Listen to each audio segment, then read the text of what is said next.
TG Geeks, episode 278, June 15th, 2020. Paranormal, sci-fi, romance, and everything else.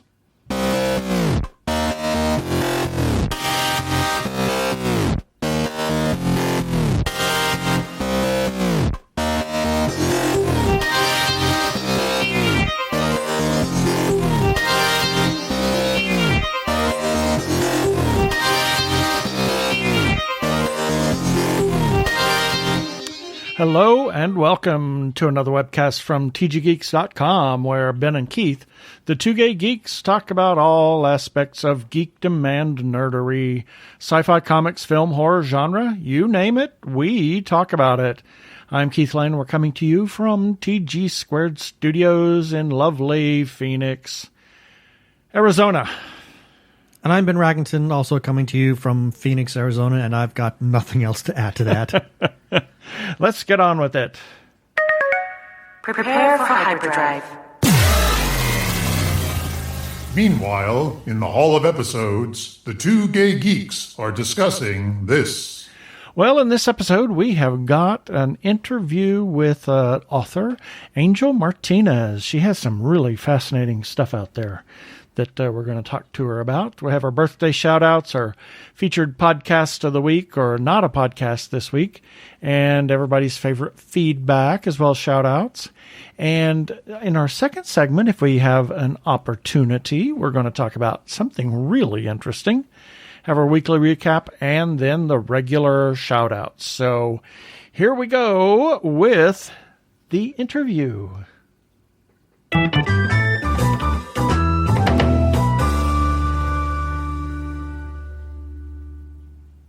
And this time, we welcome to the show Angel Martinez, author, and welcome to the show, Angel. Hi, thanks for having me. And of course, I was so sure you were going to say Adele Dazeem. I really was. No, that's a throwback to the conversation we were having before the interview. I sensed a pause before you said it, and it's like I felt your brain hitching there for a moment. No, you did good. Yeah, so it was... and you notice I used the proper Spanish pronunciation of Martinez. You did. How many times do you get Martinez? Martinez? Oh my God! You know what? It's funny because it's not my given name. This is my pen name. And when I was picking a pen name, because I also write for young people, so that I do under my legal name. But I didn't want the young people to get mixed up with the adult stuff. And when I picked a pen name, I wanted something that everyone would be able to pronounce. And I thought, this is a great name, Angel Martinez. No one will ever mispronounce this name. And I was so wrong. Sorry, because I grew up in Oklahoma, and people butcher the name Martinez. And then I moved to Albuquerque, and, and I mean, there's like thousands of Martinez in Albuquerque. Yes, absolutely. Well, I grew up in the Bay Area of California, and Martinez is a very common name. So the idea of somebody not being able to pronounce it seems quite foreign to me. It does to me too. I mean, I'm East Coast, born and bred, and this is something that you run into every day. Right. Sanchez, Martinez, Rodriguez. This is not anything strange. But yes, there are a lot of people who can't say Martinez. I know. Anyway, so as we derail at the very beginning of the interview, let's talk about names. Yes, let's talk about names. So tell us, who is Angel Martinez, and how did you get into writing, and I mean all of that, just the little elevator pitch of your life so far. Oh, well, sure. Maybe a very long elevator ride. A long elevator ride. Yeah, we're going up the Empire State Building. Yeah, there we go. Of the Caliph Berja. I wrote, and I think most writers will tell you this, I've been writing all my life. But I didn't start thinking about publication until probably the late 90s. And back then, of course, that's the bad old days. So you were still sending paper submissions. You'd print it all out on your printer and send it in the post office and use lots of stamps and, crazy stuff. So that's when I first started seeking publication, and it's a very slow process. I actually was finally published in 2005. I started out just writing science fiction. A couple of years later, I started writing some urban fantasy romance and science fiction romance, and found that I liked that a lot. So really the largest piece of my catalog is in that sub-genre pieces. They're urban fantasy and science fiction and paranormal that have large chunks of romance as part of the plot. Oh, cool. I have about 62 works out there. Holy moly. Now. Wow. So I've, short stories, novels, novellas, collections of short fiction. So I've been doing this for a while, but science fiction, fantasy, that's my first love. That's what I like to read, and that's what I write. Yeah, I'm a science fiction fantasy, and then Ben. I like to read a lot. Science fiction fantasy, but I like to read a lot of paranormal and some romance stuff as well. So he's gotten into the romance stuff. Well, the LGBTQ romance paranormal. I mean, it's totally cheesy, but oh my god, it speaks to me. Sometimes it's cheesy. Sometimes you find authors who really get into some meaty themes and some dark themes, and it's not all fluff. Yeah. Not always. Romance doesn't have to be. And the nice thing about writing queer romance, especially, and I write gay couples, and I write lesbian couples, and I write characters that are all up and down the rainbow. But the nice thing about that is that you're not as confined as you would be with certain romance publishers in the straight romance world. Mm-hmm. And that's getting better, too. It has gotten better over the last few years. But especially when I first started out, Harlequin still had, a Bible of rules for submissions. Right. These are the things that you must do. These are the plot points you must hit at X points in your story. If you want this to be accepted. And obviously romance has really evolved since those days. Yeah. But it's still a little bit more confining, I think, on the straight romance side. Yeah. And for queer people like us, it's just a lot easier to write queer worlds and queer families and queer characters and queer story arcs. Yeah, because nobody has to fit into a box. Yeah, exactly. Well, I think the other thing also is that by allowing yourself to have such diverse characters, approaching a story in that way as a writer, it also helps to expand the world that you are building and then you don't feel that confinement of having to, because my publisher wants this, I need to have this character. I need to have these kind of characters. I need to hit this point at these particular marks in the book. And to me, that just seems like such a counterproductive move. And I was just thinking now, so many writers that we talk to have really moved into self-publishing. And I wonder if that isn't part of the reason as well, is that they can just have, not because of the characters they want to talk about, but just because the way they want to tell their story. That's one of the things that you'll find with a lot of writers is that they're control freaks. they just are. It kind of comes with the territory. And self-publishing gives a writer control over every part of the process. Right. If you have the technical know-how, if you have the patience and the technology and the software and the wherewithal to do it and do it right, great, fine, that's wonderful. Self-publishing is not for everybody.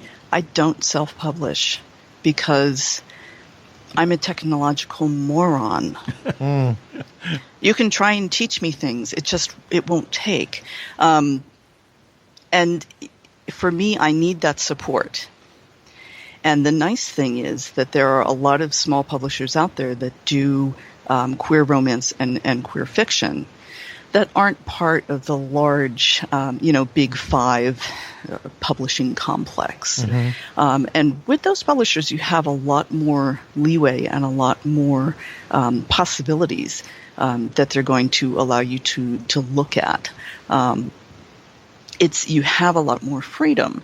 And you may not have the huge marketing engine behind you that you would have with like a Penguin or a Random House or whatever.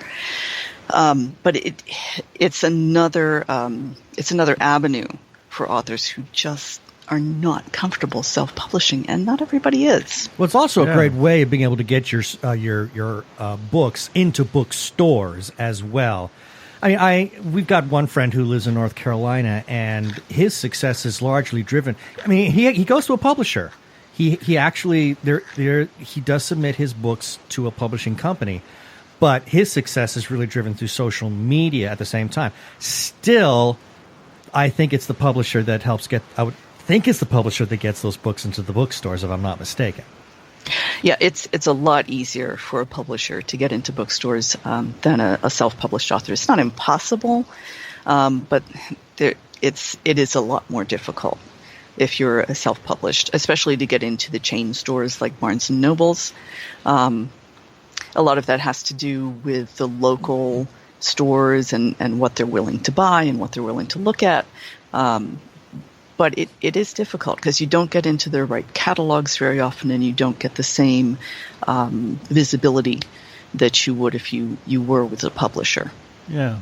So I have a quick weird question. You said that you're a technological neophyte. That's so kind. A better term than what you I suppose. used. Please tell me you're not using an old Royal typewriter with the big rolls of newsprint on there. No, I'm not. I'm not that bad. I do exaggerate. I certainly, I'm here on the computer with you, so I can at least do that. Now, I'm older than the internet. Aha. And I know that's funny for some people to hear, but I'm older than the internet. My first college as are papers We're like 3 times older than the internet. Yeah, exactly. Right. My first college papers was still written on an electric typewriter. It was a very nice electric typewriter, but it was still a typewriter. Right. And then the last part of college is when people actually started using word processors. To do research papers. See, you're much younger than us then. Because what would have been my last year of college, we were still using manual typewriters. Oh, okay. All right. You were lucky if you had an electric typewriter. the good old days. So, yeah, I mean, there's certain technology that I'm perfectly comfortable with, but when it comes to formatting books and graphics and things of that nature, I'm just not comfortable with it. A specialized skill. I mean, it is. I'm about to give up my subscription to Adobe Creative Cloud because I just can't figure out how to use some of that software by myself. Right. If somebody spent an hour with me showing me stuff, I could do it. And then I could experiment with it. But to just take it and look at it and say, oh, I can do this and this and this. I know what I want to do, but how the hell do you do it? Craigslist. Right.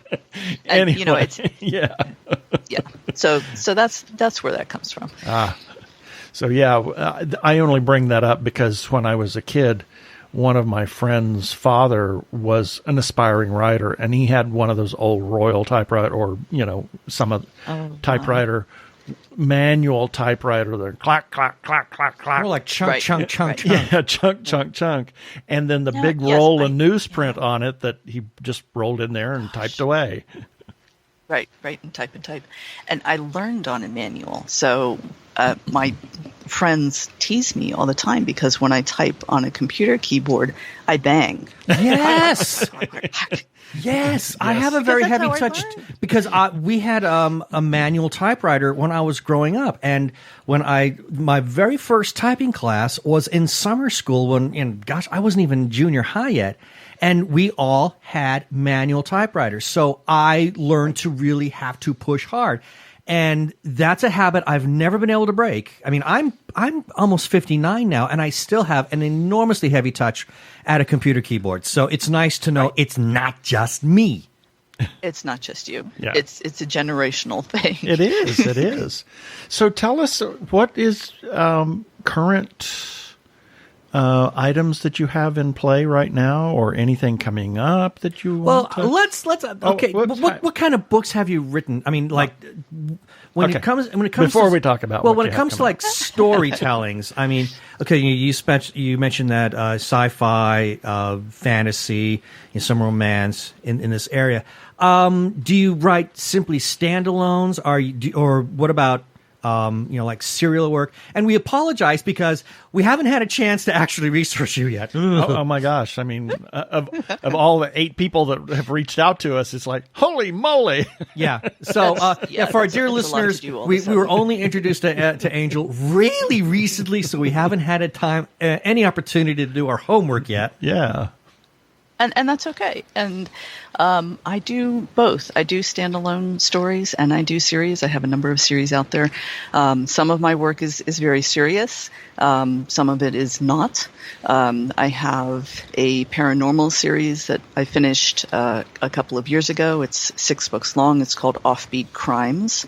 And the premise of Offbeat Crimes is that it's a precinct of officers in Philadelphia. They all have paranormal powers, but all of the paranormal powers are broken. Oh. So that you have a fire starter who can't get a spark if it's humid.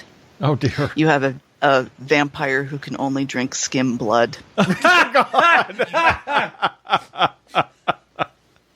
and on from there. So that was a not quite so serious series. But then you have the seriously serious series, right? And then I have serious things as well. One of my science fiction series is it's the Esto universe. It's not a true series, but all of the stories take place in the same universe. Esto is the Iridani Sector Treaty Organization, and these are more serious and more. They're still romance, but they're still sort of heavily science-based. My background is in biology, so that creeps into a lot of my work. Yeah. Those stories are about this larger human organization in the galaxy, and every story has to do with different theme. Very often gravitational attraction has to do with the discovery of a very alien race that the human race has not been aware of, and how they interact with that race when they find them. Hint, not very well. And I have one that's coming out this summer. It's called Sub-Zero, which is actually, it's kind of fun because it's a science fiction mystery. We have an investigator who's going to a planet that has been colonized by these humans, these organization humans. But there was a previous set of people living there already. You can kind of see where this is going. Yes. So there's a murder. He's going to investigate. And the interesting thing is that he actually died on this planet about 100 years previously.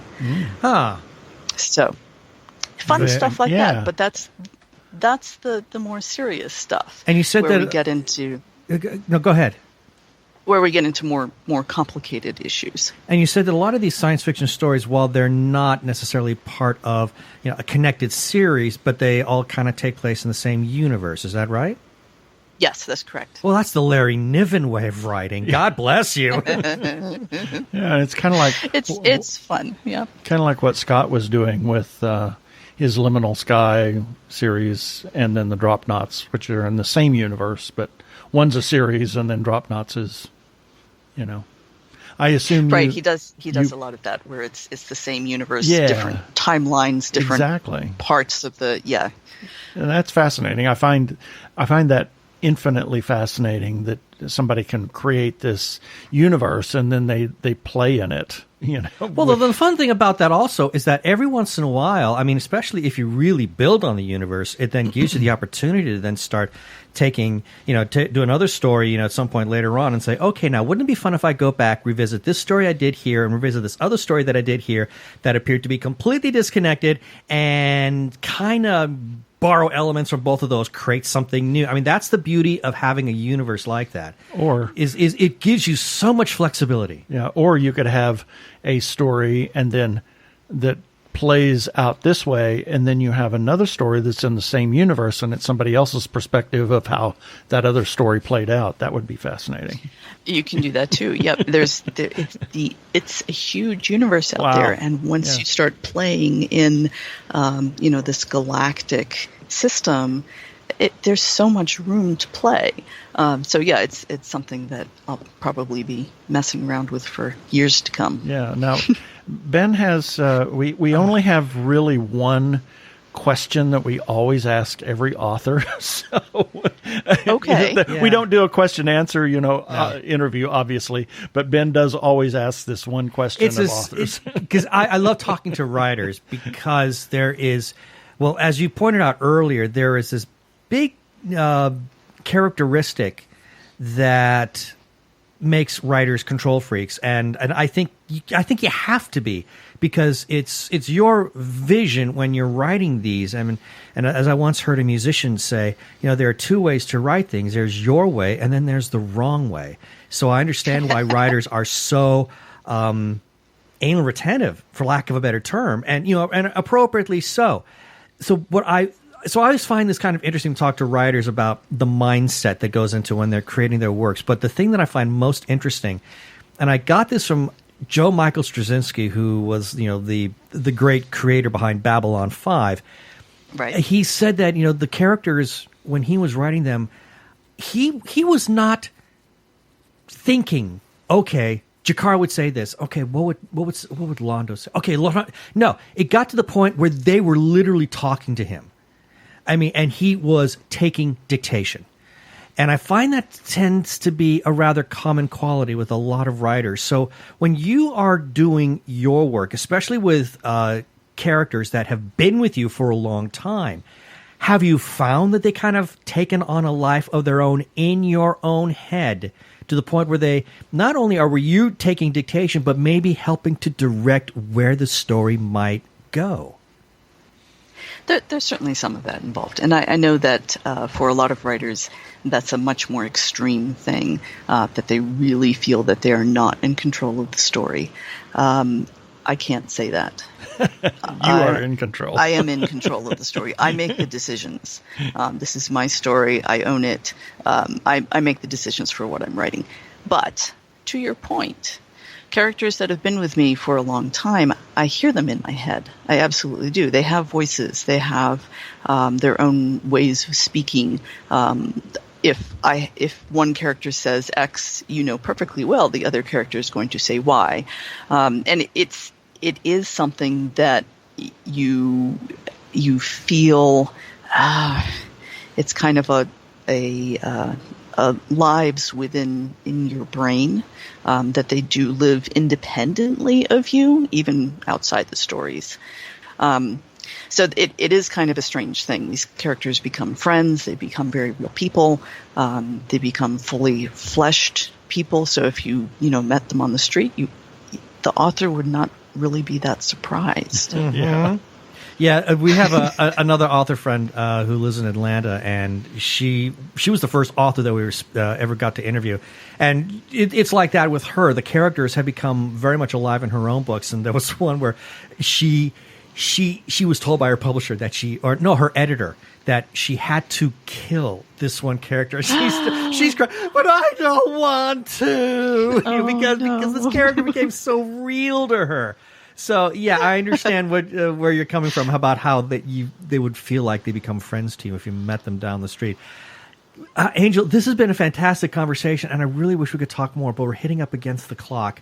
But your books sound absolutely fascinating. My Kindle is going to be full after we talk to all these people. My Kindle's already my Kindle explodeth.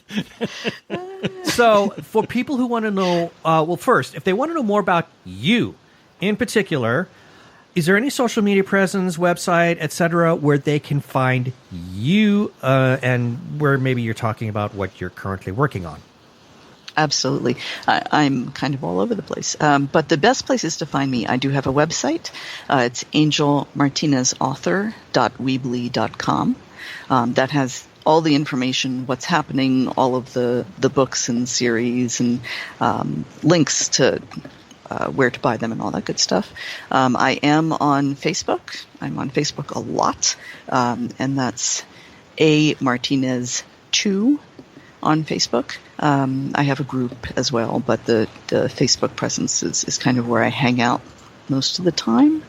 I am on Twitter. It's not quite as often, but I am there, and that's Angel Martinez R as in railroad. And those are, I have other places, but those are the big places. And what are some of the other places? Because you did mention the website where people could find links where they could find your books. But I mean, do you sell like on Amazon? I mean, and what kind of formats? Well, these are through publishers. So I am with Mischief Corner Books. I'm with Pride Publishing, which is a publisher in Great Britain. I have a couple of books still with Dream Spinner. So those are the publishers that I work with. But I do have the buy links to all the places where they're sold on the website for each book. Amazon, Barnes & Noble, Kobo, Apple iBooks. If it's long enough, they'll be in paperback also. A lot of the books are in audio. So all of that information is on the website, as well as, where to buy it on the publishers' websites, which is always a nice thing to do. So that's all out there. Most of the time, all of these sites are going to be selling in their usual formats.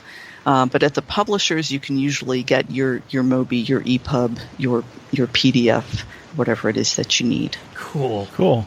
Great. This has been absolutely fascinating. Thank you for being with us, Angel. Thank you so much for having me. It was a lot of fun. Hi, this is Ginny Koch, author of the Alien Catherine Kitty Cat series from Daw Books, part of Penguin Random House, and you are listening to the Two Gay Geeks Webcast. That never gets old. The Two Gay Geeks Webcast. From the drunk episode. Yeah. And here's a few selected birthdays for June 15th through June 21st, 2020. June 15th, Neil Patrick Harris, actor. Doogie Howser is kind of where that was his big break. That was his big break. He actually was in the Spider-Man TV series. He was the voice of Peter Parker in the 2003 TV animated series? Yeah, animated series. I didn't know that. Dr. Horrible, a series of unfortunate events. How I Met Your Mother. He's an out gay man with two children. They're twins. Yeah, with his husband. They're quite the gay power couple. Yep, and he is an amateur musician. Yes, an amateur magician. Well, I would say a little bit more than amateur. I mean, he does have a. I think he's got something up in the Magic Castle, if I remember right. Yeah. I thought I saw something there, and he is quite the musician. Yes. He's done a number of Broadway plays. He kept coming back on the TV series Glee. So I mean, the man he's a real Renaissance man. Yeah, he's done a little bit of this and a little bit of that. He did the narration for the.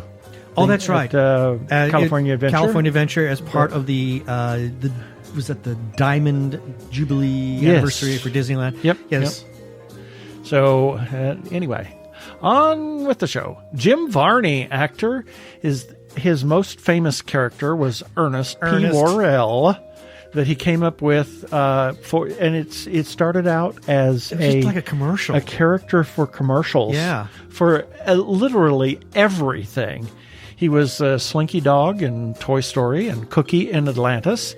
He never turned down an opportunity to meet with a young fan for the Make-A-Wish Foundation. And what's so funny is that Ernest actually got movies. I mean, oh my God. The commercials were they so did like funny. 10 films. And I remember the very first Ernest film I saw, and I don't know if this, I can't remember if this carried over. I think it does. But at some point in every movie, he has an interaction with his neighbor, Vern.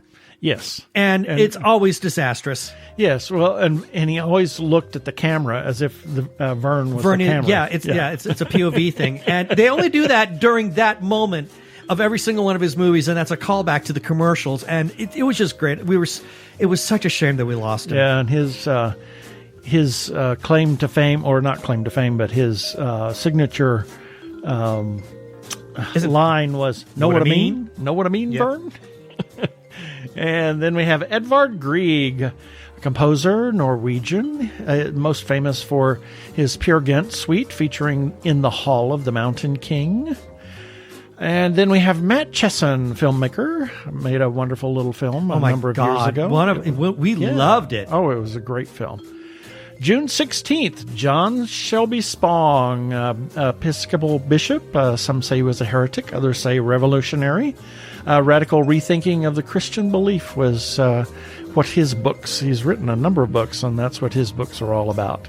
Then we have Stan Laurel, actor, vaudevillian, most famous for the Laurel and Hardy Days. He was the understudy of Charlie Chaplin in 1913. I didn't know that, but I can accept that. And was the writer and the creative person behind all of the Laurel and Hardy adventures. Oh, no, that I did not know. Oh, yeah. So he was the smart man. Yeah, and every time they would do an interview, and somebody would ask about, because he was always the quiet one. Yeah. And Oliver was always the boisterous. The boisterous. Yeah. And they would always ask Oliver the questions, and if it were about a skit or a routine or something like that, said, ask Stan. No kidding. Yep. That's amazing. Yep. And then we have birthdays, friends, former coworkers, Jim Johnson and Helen Massey. June 17th, we got Barry Manilow, singer-songwriter. Yeah. Actually, that's not his song. I mean, he recorded it, but he didn't write it. It was Bruce Johnson of the Beach Boys wrote that. Yes. And I wrote that, didn't put that down, but I did know that. And he played for Bette Midler when she was the entertainment in the bathhouses of New York City back in the day in the 70s or late 60s, early 70s. Man, I finally came out in 2017. Yeah, and he married his, I believe it's his agent. His agent is now his husband. Yep. And then we have M.C. Escher. I'd like to take a look inside his brain. Yep.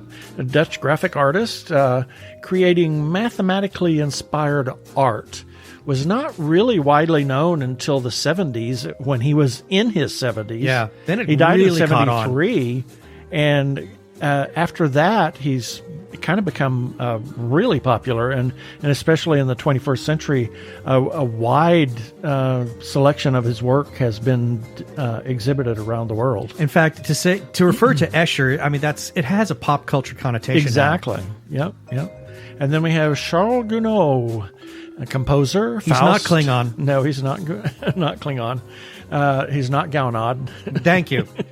I was going to say that. Klingon opera. Yeah. Faust is the most popular of his 12 operas that he wrote. He also wrote Romeo and Juliet, which is performed as well, but Faust is the most popular. And then we have Igor Stravinsky, composer, Firebird and the Rite of Spring. He composed for the Russian ballet with Diaghilev, who was the ballet impresario, if you will, at the time. And his other opera was the Rake's Progress. Did I say opera? I meant ballet. Yes, you did. Did I say ballet? You did mention ballet. Yes. But you did his say opera. The Rake's Progress, yes. And then we have classmate Susan Wilson Gaddy. Happy birthday, Susan. And June 18th, Paul McCartney, singer, songwriter, a Beatle. Smash those Beatles. Oh, Not that Beatle. Not that kind of Beatle. No. Not a Beetle. No. but a Beatle. Wow, it's like beat And the beat. beat. Yeah. The beat. Beat, goes- yeah. Beat holes. Right. Ah. Brum-bum. And he's still touring to a certain extent, I think. Yeah, he is. And He hasn't stopped. Yeah. Carol Kane, actress, crazy woman. Liar! Yes. And Now we have to watch that movie. well, and then also Scrooged. The hit me with a toaster. Hit me with a toaster. She was Sometimes you have to slap them to get their attention. yes. And interesting little thing that when she pulls on Bill Murray's lip, Yeah. she was so aggressive about it. Oh, I heard about she that. injured him. Yeah, I heard about and that. They had to stop production for several days. A friend of Betty Davis, and Betty Davis said that if anybody was to play her, she wanted Carol Kane to play her. I can believe that. Carol Kane is just nuts. I absolutely adore her. Yep. Roger Ebert, film critic at the movies with Gene Siskel. Some hail him as the best movie critic of all time. In later years, he developed thyroid and salivary gland cancer, which required the removal of his lower jaw. But he continued to write even up to his death. He actually did interviews. He had a speech device that allowed him to speak essentially for him. Much the same as what oh my goodness, I can't think of his name now, the famous astrophysicist Hawking, yes, same as Stephen Hawking. But yeah, Roger he kept on working. The man was amazing. I loved reading what he had to say and listening to him. Yeah. I thought he was an amazing critic. Didn't agree with him some of the time, but it was he still gave very interesting insights to everything. Exactly. Then we have Delia Smith. She was a chef of British cookery, and as Geraldine Granger, the vicar of Dibley, referred to her as Saint Delia. Oh, yes. Then we have Robert Mondavi, a wine grower, wines from the Napa Valley. He aggressively promoted wines being labeled varietally rather than generically. And that has now become the standard for new, what they call New World wines. But the European wines aren't, the old world wines aren't doing that yet? Generically, yeah. I mean, it's like you have a Bordeaux. Is it this Bordeaux or that Bordeaux? Exactly. I mean, regionally is what they usually refer to the French wines. And but everything else is by the varietal. The grape varietal. Interesting. June 19th, Zoe Saldana, actress, Guardians of the Galaxy, Star Trek. She says that she's a sci-fi geek who likes to dress nice. Okay. Okay. I love her, and Yeah. I think she's a fantastic actress, and she's got a great sense of comedy, and I think she's amazing. And then we have Pat Buttram. Petticoat Junction and Green Acres. Mr. Haney. And he was quite the toastmaster, and his jokes were always on the blue side. No, I don't know. I never heard. He him. was just he made fun of everybody, and just that down home spin a tail, thing. And he was famous for walking up on stage and flipping his suspenders and say, "We don't care if you tear up the place; it doesn't belong to us." Okay. And then we have Alfredo Catalani, a composer. He wrote 6 operas, none of which are regularly performed, if ever. But his aria, Eben Neandro, I can't even. Of course, it got screwed up with like spell correct. Yes, spell check. It's an aria that is very widely known from his opera La Vallée. Oh, and it was okay. The heart of the 1981 movie Diva, and was also featured in Someone to Watch Over Me. And Right. The interesting thing about that aria is that the heroine is about to leave her family and just go off and disappear. And that in Someone to Watch Over Me is playing when Claire is thinking about leaving and just going and disappearing. And then we have Facebook friends Isabel Drian and Katya Kressel. June 20th, Brian Wilson. Speaking of the Beach Boys from earlier. Speaking of the Beach Boys. And then we have Martin Landau, an actor, 50-plus year career. He never retired. And he finally, I mean, the best role of his life was as Bela Lugosi. Yep. In Ed Wood. In the movie Ed Wood. He was brilliant in it, and he got the Academy for it. Yep. Space in 1999. He was also Gene Roddenberry's first choice for Spock. Interesting. Yeah. And that is kind of far out because he became well known in the series Mission Impossible, and when he briefly left that series, who replaced him? Exactly. Leonard Nimoy. Exactly. Yeah. And then we have John Mahoney, who is Fraser's dad. Mm-hmm. And then we have Jacques Offenbach, a composer. He wrote over 100 operettas, and none of them are performed. His only opera, Tales of Hoffmann, or Le Comte Hoffmann, is performed today, and it's a very popular opera. And it's not an operetta by any stretch of the imagination. And the most widely known aria from that opera is the Dalsone, or from Act 2, or as most people refer to it as Chanson d'Olympia. Yeah. Because Olympia is the doll. That's the name of the doll. And it's wonderful. If performed properly, it's delightful. It's just delightful. Yep. And then we have Facebook friends Mel Asher and Debbie Bunch. And also on June 20th, guess what happened? I have no idea. Tell me. TG Geeks came into being. No kidding. 6 years ago. How about that? Happy 6-year anniversary to us. June 21st, Jane Russell, actress. What more can be said? Oh, my gosh. Her first role was in a Howard Hughes film in 1941, and it wasn't released till 1943. The film Outlaw. The film is yikes. Yeah. But she was delightful and stunning. And the big claim to fame and what probably set her career in motion was that Hughes had a cantilevered stainless steel bra designed to show off her assets, shall we say. She never wore it, but still. Yeah. The movie was simply to show off her figure, and we go from there. And then we have Al Hirschfeld, caricaturist, mostly Broadway stars among many, many other people, and long flowing lines, very unique way of drawing. His work influenced the Rhapsody in Blue segment for Fantasia 2000. Fantasia 2000, exactly.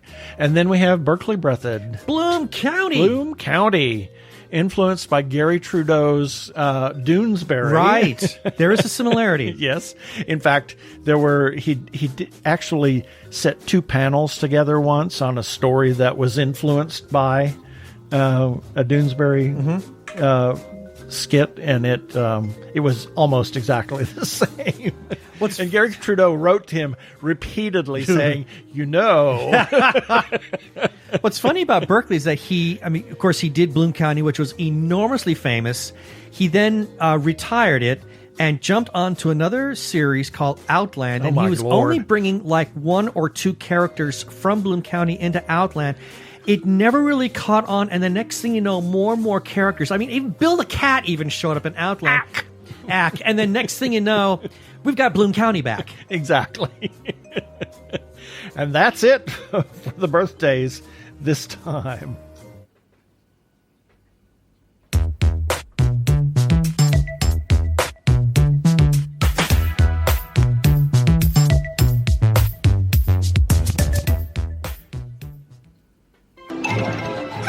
This is Holly. You're tuned in to Krypton Radio. It's sci-fi for your Wi-Fi.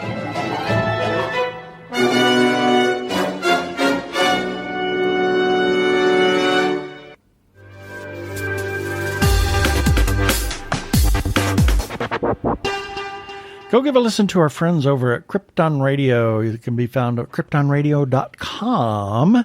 And it's a 24-hour geeky internet radio station where Gene Turnbow is the station manager.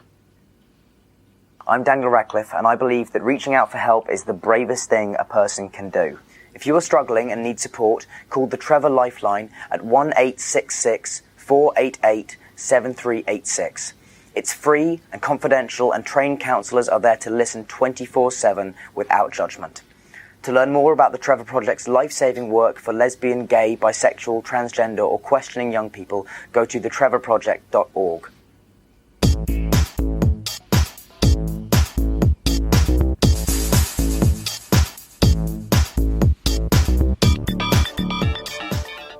Well, this is our feedback time. I want to fly through this fast because I want us to make sure that we've got room for the second segment. Yes. So, starting off with... Now, this is not an article that we ran on our website. This actually came from comicbook.com, but I ran it on our TG Geeks page on Facebook, and that's a new series, Star Trek Strange New Worlds will be a Star Trek Discovery spinoff. Got a number of comments on that one. First from S.J. Shower saying, they and their Enterprise were the best part of Discovery. For Season 2... Agreed. Absolutely. Yes. And that's probably why it's coming back. And then from that point on, it just, this thread went off the rails. I got a comment from Anthony Carter Herb Mueller who said, did you watch Picard? Oh my gosh, it's 12 pages long here, the feedback. And he says, I effing loved it. I'm really hoping there'll be a second season. And yes, there is a second season there. It's already in pre-production. So amazing to see Patrick Stewart reprise his role. Then we got an interesting comment from Rafael Molina who said these shows should be on TV, just saying. Now, I'm ashamed to admit that I have not checked up on this, but I know that the original plan was that the series, like first season of Discovery would run on CBS All Access, and then during its second season, the first season would run just on regular CBS network. I don't know if that's been happening. I hope it has, because these shows are really great, and I think more people need to be able to see them than just keeping them locked away on a streaming service. But they should be on TV a year late. That's the last I heard on that. Then we got, and I love this one, we got a comment from Alicia N. Warner of Tyree. She left this deliberately for us. She said, hello from Thailand. Well, hello. Hello. In Thailand. Yes. Got a comment from Chris Snyder who said that he's so excited for this. And I should point out that we shared these on the Gay Geek Facebook page. So these next two comments, take that into consideration. Got a comment from Ezekiel Lopez. He says, more sexy Pike and sexy Spock. And I love this last one from Logan Judd who says, Captain Daddy. Yeah. And there it is. So now, moving on. This is regarding Ben's breakdown. Things We Dig is an amusing and bloody shocking vampire short. Got comments from all members of the cast. First from Kat Forrest. She said, awesome. Thank you for your kind words. You rock. Got a comment from Pia de los Muertos. That's Pia Thrasher. She's the brains behind this one. She said, thank you so much for the positive review. So glad and relieved that you enjoyed it. Thanks, Ben Ragenson of TG Geeks, for our first official and positive, yay, review of Things We Dig. And then we got a comment from good friend of the show, Mark Biaggi, who was in the film. He said, thanks for the wonderful review and the shout-out, guys. Really appreciate it. We had such a blast making this film, and everyone on both sides of the camera brought their A game. We're very proud of the quality of the film we produced. So glad that you enjoyed watching it as much as we did making it. And it is your baby, Pia. You must be over the moon. Proud of you and our amazing team on both sides of the lens. I had to add a comment to Mark. I responded to him and I said, well, this short film won me over the moment you took the holy water and applied it like aftershave. And I'm willing to bet that was not in the script. I just have a funny feeling that Mark just improvised that. You never know. Because well, Pia's pretty wacky. I can see her actually put it in the script, but at the same time, I can see Mark doing just, it as just well. completely just deciding, oh, let me have fun with it. And he applies holy water like an aftershave. It was hilarious. And you had me at that point. So That is our feedback. Yep. You can leave a comment on our Facebook page where most of these came from, and you could do that on our website, tggeeks.com, whether it's on an article or on a specific episode that we talked about. You can do it leave us a comment on Twitter or Instagram or any other place that you find TG Geeks. We also have a listener feedback line. If you want to leave us a voicemail, we would happily play that on air. You can call 469-TG-GEEKS. That is 469-844-3357. And as always, please play nice.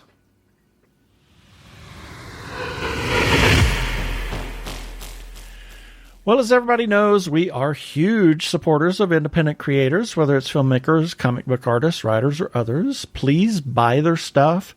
Talk about their stuff to other people. Talk to them about their stuff if you see them or you see them online. Please engage them. Tell them that you like their stuff, and go to their web pages and Etsy pages and every place that you can find them. Please consider supporting independent creators. The Joshua Tree Feeding Program is a nonprofit food pantry for the HIV/AIDS community in Maricopa and Pinal counties, and during this time they could certainly use your help. Please go to jtfp.org and sign up to either give a single gift or a monthly recurring gift. If you are trans or are questioning your gender identity, and if you are in crisis or are feeling isolated and need someone to talk to, or you know of someone in a similar situation, there is a special hotline just for you. The hotline is provided by translifeline.org and staffed by trained counselors who are transgender themselves. The hotline in the U.S. is 877-565-8860. In Canada, it is 877-330-6366. Or you can go to translifeline.org to learn about the important work they are doing. Please reach out for help. You are not alone. Yeah, baby. They're like two gay geeks. They're together, you know. They're two gay guys and they're geeks. Is that okay?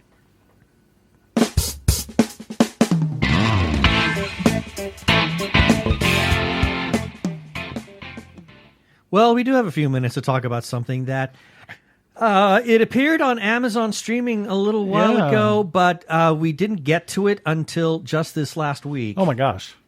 Yeah, and a lot of that, well... And I was getting grief about not wanting to watch it, but I had never seen the trailer. Until... I thought you had. No. And that's why I was so surprised that you weren't interested in watching it, because the trailer had me. Oh, yeah. I watched the trailer, and after I was answering and seeing all the crap I was getting from everybody on Facebook I remember I mentioned it to you, and I described it to you, and you seemed nonplussed, and I thought you had seen it, so I thought, okay, I'll just leave it alone. You must have caught me when I wasn't paying attention too well or not. So, or something. But then you got grief from Scott Coatsworth and from Jeannie Koch. And from you. And from me. So you finally saw the trailer and you're like, we have to see we this have now. to watch it. And we're talking about the series Upload. Yes.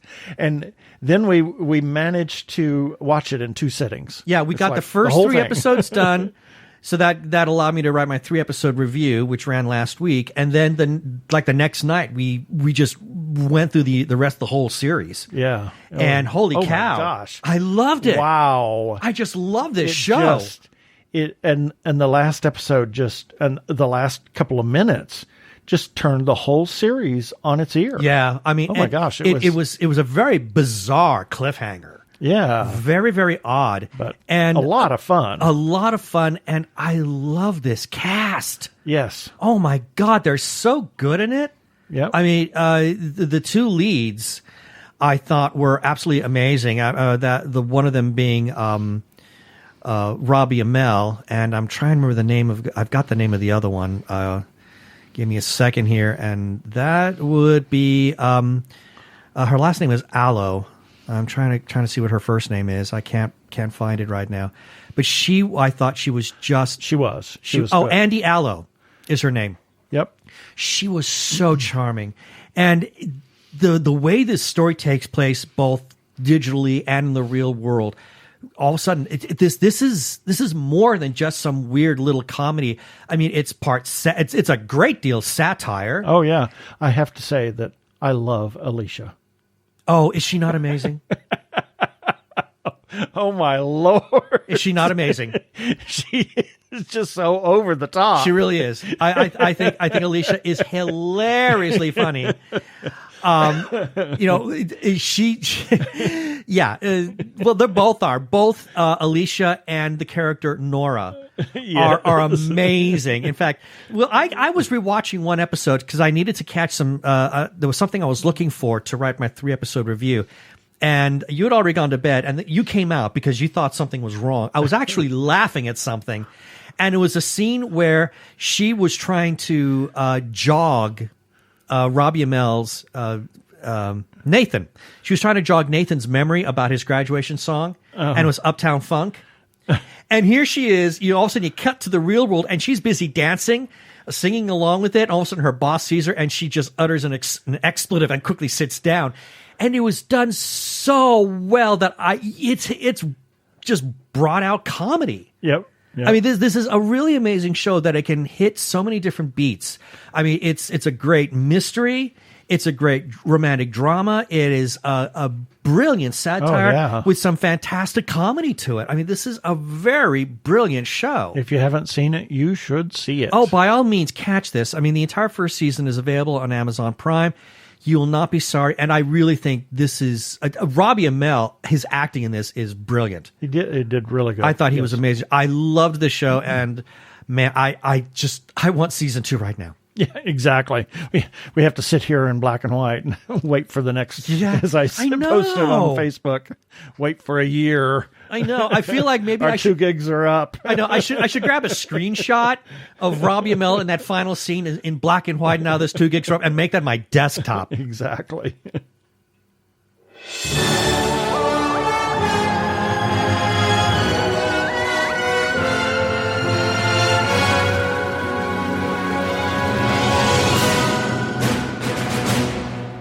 And it's time for our weekly review. These are all the things that we ran on our website at tggeeks.com. We will have links for each of these items in the show notes for this episode of tggeeks.com, as well as the articles that we touched upon during our feedback. Starting with Sunday, June 7th, Dr. Zombie, Monster Family Physician, number 103. On Monday, June 8th, TG Geeks episode number 277. On Tuesday the 9th, Reverie, now available on Samsung TV Plus. On Wednesday the 10th, This Got Made by Carlton Tetley, coming to TG Geeks Saturday, June 13th. And then on Thursday the 11th, Ben's Breakdown, upload 3 episode thoughts on season 1. On Friday, June 12th, New Sushi number 101, Morsels of News from Japan and Beyond. And then on Saturday, June 13th, This Got Made, hosted by Carlton Tetley, episode 1. Oh my God, people. You have to see this. You've got to see that. Oh my gosh. Yes, it is. It's a scream. It is outrageous. And as much as season 1 is fun, season 2 had me laughing out loud. It was so great. Or episode 2. Yeah. Episode 2 was great, yeah. Yep.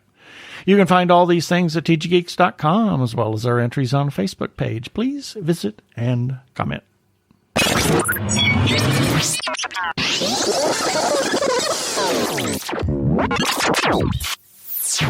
I have to give some shout-outs to a couple of people and groups. First to the Arkle Times Post-Dispatch News. That's put up by the human Arkle, Brian Weber. You can find him, and doing that, you'll find the Post-Dispatch News. Do that by going to Twitter and searching for Arkle, at ARKLE. And don't mess this up. I'm going to read this exactly as it appears in the script, because we've been getting grief from Brian. Shameless Cash Grab Season 4 is done and wrapped up. You can find that by going to Arkle Studios. Go to youtube.com/Arkle Studios. And he has picked back up on his series Rants vs. Zombies. Number 14 is about Supergirl season number 5. And he continues to play Trick and Treat the game. And what? And. Because there's a 2 in front of the I know there is. Okay, so I'm just going to forget the 2. Yes. Okay, so it continues to play Trick and Treat the game and Star Trek Online. Yes. We must also give some shout-outs to a couple of Facebook groups for also allowing us to post our episodes and relevant articles on their pages. First, two. There's no two anymore. No. Thank you very much. First, Two Gay Geeks After Hours. Big thanks to the moderators for literally saying, share away. And the URL is facebook.com/groups/Gay Geeks After Hours. And that's all one word. And then to the Gay Geek for also allowing us to share our stuff. And their URL is facebook.com/groups/The Gay Geek. Again, all one word. And as always, special thanks to their moderator, Jeremiah Reeves. Thank you, Jeremiah. And as always, we can be found on Spotify, TuneIn, Stitcher, as well as where other fine podcasts can be found. Also, check us out on Krypton Radio at 3 a.m. and 3 p.m. Pacific Time on Tuesdays, and listen to their other wonderful content that they have. They're a geeky 24-hour geeky internet radio station. Please rate us and review us on iTunes, and don't forget to subscribe to our YouTube channel where you can listen to our episode and surf the internet on your device.